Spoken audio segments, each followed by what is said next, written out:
In this video, I'll show you how to save a video from CapCut to your gallery. First, you want to start by pressing onto the CapCut app to open it up. And then I'm going to go ahead and press onto the new project button. Now, I'll be asked to choose a video to upload from my gallery. So I'm going to choose this screen recorded video and give it a tap, and then press on to add in the bottom right hand corner. And here we have our video. You can of course edit it however you want. And once you're done, if you want to upload it to a specific platform, you need to choose the correct aspect ratio. So go to the sliding bar on the bottom of the screen and look for the option where it says aspect ratio.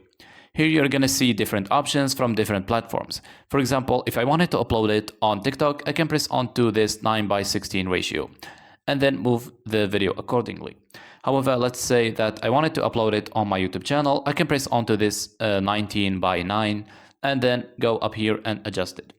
Finally, once your video is ready, you can press onto export in the top right hand corner, and once it's done exporting, your video will be automatically saved in your phone gallery.